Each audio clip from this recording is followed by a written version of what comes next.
pero en un ratito. Ahora quiero meterme a escuchar la voz de Gustavo Vera, que es el histórico dirigente que ustedes tal vez recuerdan, muy reconocido por su trabajo en la lucha contra la trata de personas, director de la Fundación La Alameda. Si no me equivoco, funcionario hasta hace poco, que fue despedido en un cargo vinculado contra la trata de personas en esta administración también, y está en línea para charlar sobre lo que uno pueda llegar a preguntarse del fenómeno de la trata de personas cuando empieza a cambiar la investigación en torno al caso del chico Loan Peña, que parecía que era un pibe que se había perdido yendo a buscar naranjas, y ahora hay un giro en una parte de la investigación judicial diciendo no, se lo pueden haber llevado, como contaba recién Yami Segovia. Gustavo Vera, acá Jairo Estrache del equipo de Buenas Tardes China te saluda. ¿Cómo estás?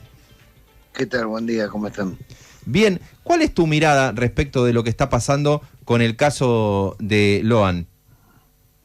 Bueno, primero que el operativo de búsqueda fue todo lo contrario a lo que establece el protocolo, digamos el protocolo de búsqueda de personas, y lo que recomienda la Corte Interamericana de Derechos Humanos. Cuando desaparece una persona, y particularmente en un contexto de vulnerabilidad y sobre todo tratándose de una persona menor, se abren múltiples hipótesis, pero vos tenés que encuadrar la investigación desde la hipótesis más severa, que podría ser secuestro o trata con fines de explotación, a la hipótesis más liviana, que podría ser extravío. Eso significa que desde el punto cero tenés que encuadrar la causa dentro del fuero federal, en un juzgado federal, porque el juzgado federal es el que tiene capacidad de movilizar y sincronizar todos los recursos nacionales, provinciales, municipales e internacionales en pos de la búsqueda. Esto significa aplicar consecuentemente la alerta amarilla de Interpol, que en cierto modo lo aplicaron pocos días después, pero no hay coordinación con los países limítrofes. Aplicar la alerta Sofía, que no es solamente difundir la imagen del pequeño, sino que también es reemplazar a las fuerzas locales por las fuerzas federales en la investigación, porque si vos tenés como una de las hipótesis la cuestión de trata de personas, naturalmente para que haya trata de personas tiene que haber connivencia local, y por eso es recomendable, digamos, que la policía local no es la que lleva adelante la investigación, como por otra parte los hechos lo fueron demostrando. El propio comisario de pueblo está preso. Bueno, los controles en ruta, el cierre de pueblo, el cierre de las fronteras, el cierre de la provincia, recurrir a la Comisión Nacional de Regulación de Transporte para buscar todos los, digamos, viajes que se han hecho en transporte público en esos días. Bueno, con un rastrillaje intensivo y sincronizado a escala nacional e incluso en conexiones con los países limítrofes, bueno, es posible que Loan no se hubiera ido a ningún lado, digamos. Pero entonces, Gustavo, sí, para entender, ¿todo esto no se hace por impericia, porque está mal encarado, porque la investigación está mal hecha, o porque se da una situación, no sé, donde la denuncia por alguna todo cuestión? Esto no se hace por encubrimiento, claramente, y esto lo demuestran quienes han caído detenidos. Una funcionaria municipal que era secretaria de producción, pero era la mujer fuerte del pueblo, porque había sido presidenta del Consejo Deliberante, había sido intendenta, manejaba recursos, contactos, etcétera. Un capitán de navío y nada más y nada menos que el comisario del pueblo, que era el que orquestaba de alguna manera todo el circuito. Y aparte una justicia provincial cómplice que en los primeros días estaba más preocupada en citar a declarar de manera intimidante a los vecinos que se movilizaban pidiendo por aparición por Loan, que en buscar como correspondía o en declinar la causa a favor de la jueza Cristina Poserpento, que es la jueza federal de Goya, a quien le correspondía naturalmente la causa, por lo que te explicaba anteriormente. Ahora, Gustavo, estamos hablando con Gustavo Vera, que es el director de la Fundación Alameda, que trabaja el tema de la lucha contra la trata de personas. Por lo que yo te escucho, vos no tenés ninguna duda de que esto es un caso de trata de personas. Te pregunto porque uno habla con investigadores y le dicen, bueno, puede ser eso, pero también puede ser el extravío. Han hecho cámara Gesell con algunos de los otros chiquitos amigos de Loan y también hablan de que se habría extraviado. Pero a vos no te cabe duda de que hay un cuadro de incluso trata de personas con encubrimiento.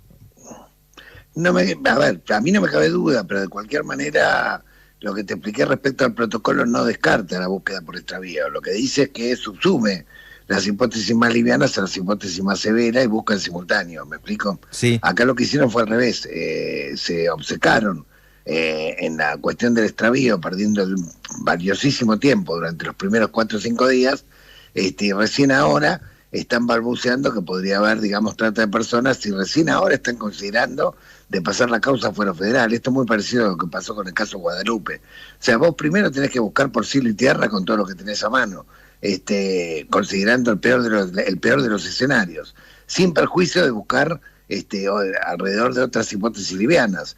Más vale que sobre y no que falte. Esto es lo que te quiero decir, digamos. Entiendo. Pero Gustavo, en lo que tiene que ver con el protocolo. Ahora, yo el día lunes 17, o sea, exactamente hace una semana, sí, presenté ante la Fiscalía Antitrata, ante Protex, la Fiscalía Antitrata Nacional, una presentación denunciando que había que aplicar el protocolo, y además considerando lo que decía la madre desde el día 1, lo que decía uno de los hermanos, lo que decía al principio el padre, que lo dijo en los medios de comunicación, aunque después fue cambiando su versión según la presión que había oficial ahí en la zona, pero decían que a Logan se lo habían llevado, la gente del pueblo también decía lo mismo, que conocía bastante bien el campo, y bueno, es un pueblo muy chico, se conocen todos. Pero Gustavo, te hago una pregunta de fondo, sí, por ahí suena como muy ingenua. ¿Hay organizaciones criminales que te compran un chico de 5 años? Sí, por supuesto que sí, las hay y ocurren más frecuentemente de lo que ustedes se imaginan, y particularmente en zonas fronterizas, en zonas de altísima vulnerabilidad, y hemos tenido muchísimos casos. Vos recordás, por ejemplo, uno que fue mediático, que afortunadamente lo pudimos resolver rápido, la desaparición de un secuestro de una beba en Tartagal, en el hospital de Tartagal, no sé si lo recordás. Sí, yo tengo presente casos de bebés. Tengo presente casos de bebés que son vendidos, pero por eso incluso ayer gente que labura el tema me decía, nos suena raro que haya venta de un chico de 5 años, pero mirá las cosas que estoy hablando, bueno, me parece como fíjate el caso Guadalupe, digamos, también probable, ahora quedó bajo fuero federal, también con la carátula de secuestro, y se actuó con la misma improcedencia con la que se actuó en este caso. Y esa improcedencia tiene que ver con que hay determinadas provincias que se manejan como feudos, donde todo lo que tocas es pus, y bueno, no quieren que se inmiscuyan las fuerzas federales, o si se inmiscuyen, que no se inmiscuyan, digamos, como eje central de una investigación, ¿no? Entonces uno, está bien, finge demencia acá en el día a día, pero tenemos que pensar que hay casos como el de eventualmente Loan u otros que pasan todo el tiempo, pero solo o cada tanto aparece uno que cobra relevancia en los medios nacionales. Y porque en este momento es un momento social donde la población está muy angustiada, más allá de su esperanza futura, digamos, pero angustiada en el presente, porque, bueno, obviamente se ha desordenado un poco su vida para llegar a fin de mes, preocupación por la estabilidad del trabajo, preocupación por la inflación, etcétera. Entonces, en momentos de mucha angustia, estos temas que ocurren más frecuentemente, ocurren todos los días, digamos, tocan fibras sensibles del corazón del pueblo. Es lo que pasó con Marita Verón, acordate, claro, cuál es el contexto en el cual se desarrolló, 2002. Acordate lo que pasaba, claro, en el 2002 en Argentina. Vos decís, en el contexto de crisis crecen estos casos como producto, entre otras cosas, de la necesidad. En el contexto de crisis, la población presta atención a estos casos y se da cuenta, bueno, el Estado ni siquiera me va a poder cuidar a mis hijos. O sea, ni siquiera me va a poder buscar a mis hijos.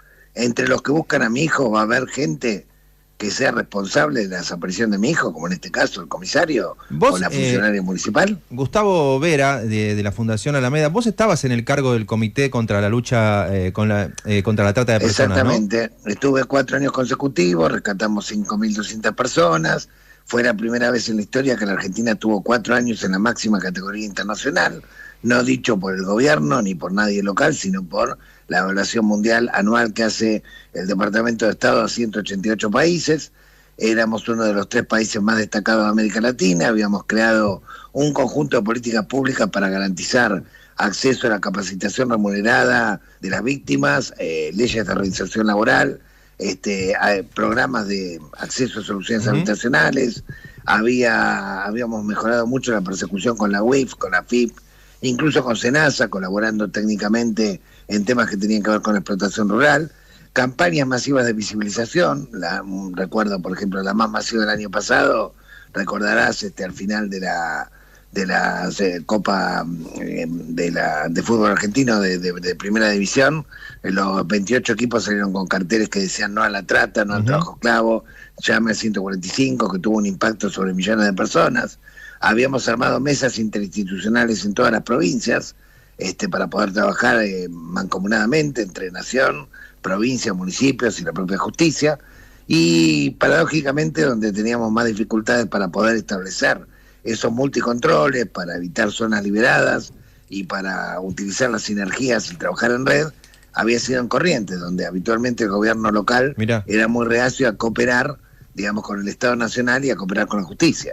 Y bueno, estaba entre las 5 provincias siempre que más víctimas se rescataban y donde más denuncias llegaban, digamos, por año. En Corrientes es la provincia de una de las 5 con más denuncias de trata por año. Exactamente, lo podés buscar en las estadísticas del Ministerio Público Fiscal o del programa de rescate. Gustavo, por último, y hoy en día ese trabajo que vos hacías en el Estado Nacional, ¿quién lo está haciendo? ¿Quién te reemplazó? Me reemplazó una periodista que se llama Verónica Toller, que no está todavía formalmente designada, pero el trabajo se ha desmembrado por completo. Han echado a todos los delegados de cada una de las provincias, que eran los que tenían que velar para que se aplicaran los protocolos como corresponde, entre otras cosas. Bueno, han paralizado absolutamente toda la asistencia a las víctimas. Las 400 y pico de víctimas se rescataron en este tramo del 2024, no han tenido ningún tipo de asistencia, las han dejado abandonadas a su propia suerte y han dejado todo en manos de la policía y la gendarmería. O sea, han traspasado el Comité Ejecutivo de Lucha contra la Trata y el Consejo Federal de Lucha contra la Trata, donde están representadas todas las provincias, a la órbita de Jefatura de Gabinete, a la órbita de el Ministerio de Seguridad, y en lugar de darle un enfoque integral de derechos humanos, le están dando un enfoque meramente policial, con el peligro que ello implica, porque, bueno, no hace falta que te lo explique, pero en el caso Logan, está el comisario detenido. Gustavo Vera, director de la Fundación La Alameda contra la Trata de Personas, gracias por esta charla acá en Radio con Vos. No, por favor, que tengan buen día. Ahí está un pantallazo de, por lo menos, la mirada de alguien que trabaja contra la trata de personas, de lo que cree que son las falencias en el protocolo aplicado en el caso Logan, que se está investigando primero como extravío y ahora como posible caso de red de trata de personas, y después pintando un panorama que uno finge demencia y trata de no verlo, de redes de compra-venta de chicos en un contexto de desguace, dice, de las políticas contra este delito, y donde marca que a él, siempre que trabajó este tema, Corrientes le aparecía entre las 5 provincias con más denuncias de trata. Sí, y a propósito de esto, para sumar datos desde Missing Children Argentina, esta organización justamente que se dedica a la búsqueda de personas, dieron cuenta de un relevamiento que hay 4 denuncias por día, 1.460 por año. Dicen que todavía hay 100 búsquedas activas. En principio 70 todavía son menores, al momento de la desaparición eran menores, pero que 40 ya superaron la mayoría de edad, y que la mayoría de los casos son mujeres las que desaparecen. Hasta hace poco el tiempo promedio era entre 16 y 17 años, ahora esa cifra descendió, entre los 12 y los 13 años son las chicas o jóvenes que desaparecen. 7:01 en esta mañana de lunes, estamos juntos acá en Radio con Vos, entramos en la segunda hora de Buenas